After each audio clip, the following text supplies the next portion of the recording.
आज मैं आपको ई-वे बिल के बारे में कुछ छोटी छोटी जानकारियाँ दूंगा, कुछ रूल्स भी बताऊंगा। तो आइए शुरू करते हैं। हमारा पहला क्वेश्चन, ई-वे बिल कब जनरेट करना चाहिए, मतलब या कब इसे जनरेट करने की ज़रूरत होती है। तो जब हमारा टर्नओवर कोई सप्लाई होती है और उसकी वैल्यू 50,000 से ऊपर हो या 50,000 हो तो इस ई-वे बिल बनाना पड़ता है। अब सप्लाई के 3 रूप हो सकते हैं।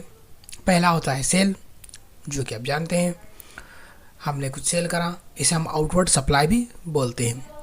सेकंड ऑप्शन होता है हमारा जॉब वर्क या अदर देन सप्लाई, मतलब ये या तो जॉब वर्क हो सकता है या परचेज रिटर्न हो सकता है। हमने कुछ परचेज करा, हमें नहीं जमा, हमने उसे रिटर्न पहुंचा दिया। और जॉब वर्क मतलब किसी चीज़ को, किसी मशीन को हमने जॉब वर्क पर भेजा, वो सेल नहीं है, भेजा और वापस आ जाएगी। तीसरा होता है इनवर्ड सप्लाई, मतलब यहाँ पर हम किसी अनरजिस्टर्ड पर्सन से कुछ गुड्स खरीद रहे, क्योंकि मार्केट में हो सकता है सस्ता मिल रहा हो, तो उस केस में अनरजिस्टर्ड पर्सन तो ई-वे बिल नहीं बना सकता। तो उस कंडीशन में ई-वे बिल हमें बनाना पड़ेगा। तो ये थी 3 कंडीशन, कब कब ई-वे बिल बनाने की ज़रूरत होती है। हमारा नेक्स्ट क्वेश्चन है, नेक्स्ट पॉइंट है, हाँ यहाँ छोटा सा एक नोट, कुछ स्टेट्स होते हैं जहाँ पर 50,000 की जगह 1 लाख की लिमिट या थ्रेशोल्ड दे रखी है। मतलब हमारे एमपी, जैसे हमें तो एमपी में हूँ तो एमपी की बात करूँगा, यहाँ पर 50,000 है। इसके अलावा जैसे यहाँ पर स्टेट दे रखे हैं महाराष्ट्र, दिल्ली, वेस्ट बंगाल, यहाँ पर जो थ्रेश होल्ड है वो 1 लाख तक की, मतलब अगर 50,000 से ऊपर का माल भी अगर जा रहा है तो ई-वे बिल की ज़रूरत नहीं है। फिर आता है ई-वे बिल कौन जनरेट कर सकता है।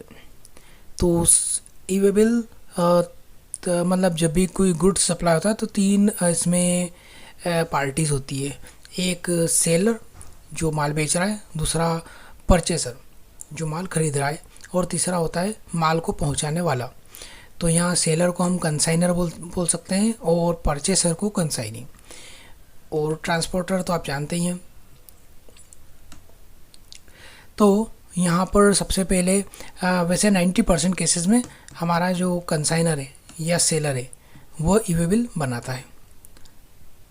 अगर उसने नहीं बनाया तो कंसाइनी भी बना सकता है, और दोनों नहीं बनाते तो ट्रांसपोर्टर की रिस्पॉन्सिबिलिटी होती है कि वो ई-वे बिल बनाए। अब ट्रांसपोर्टर को ये देखना है कि गुड्स की वैल्यू कितनी है। अगर 50,000 से ऊपर है तो उसे ई-वे बिल बनाने के बाद ही गुड्स का मूवमेंट करना है। यहाँ कभी कभी कंसाइनी को उस कंडीशन में भी ई-वे बिल बनाना पड़ जाता है या ट्रांसपोर्टर को बनाना पड़ जाता है जब किसी अनरजिस्टर्ड से माल खरीदते हैं। तो अनरजिस्टर्ड ई-वे बिल नहीं बना सकता, इसलिए या तो उस केस में या तो कंसाइनी बनाएगा या ट्रांसपोर्टर बनाएगा। तीसरा पॉइंट है हमारा एक्सटेंड वैलिडिटी। ई-वे बिल की एक वैलिडिटी होती है, तो उसके बाद वो एक्सपायर हो जाता है। तो यहाँ पर क्वेश्चन है, क्या उसकी वैलिडिटी बढ़ाई जा सकती है।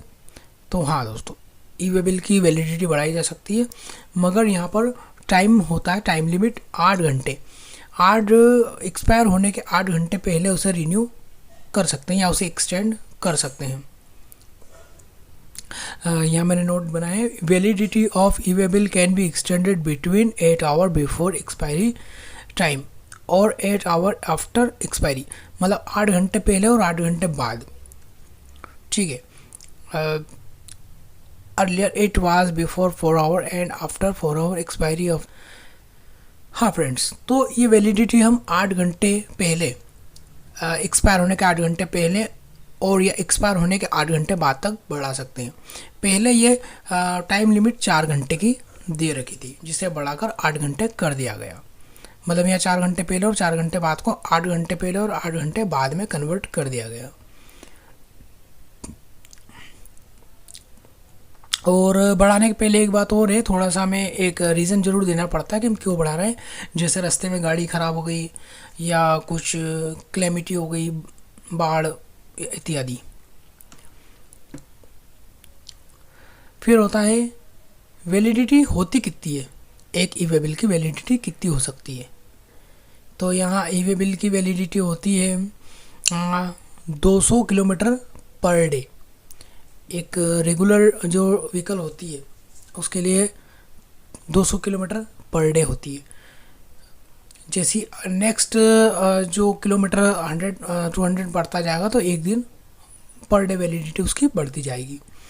और ओवर डायमेंशन कार्गो जो होते हैं, मतलब वो जो बहुत लार्ज, जो बहुत लंबे होते हैं, कम से कम 20 से 22 फीट लंबे होते हैं, उनके लिए ये 20 किलोमीटर पर डे का होता है, क्योंकि उन्हें बहुत स्लो चलना पड़ता है और कहीं मोड़ वोड़ पे भी उन्हें काफ़ी दिक्कत आती है, इसलिए उनके लिए 20 किलोमीटर पर डे का टाइम ड्यूरेशन बना रखा है। तो दोस्तों ये था ई वे बिल के बारे में छोटी सी जानकारी। इसमें कुछ आपके लिए और मैं अपडेट लेकर आऊँगा। Thank you for watching.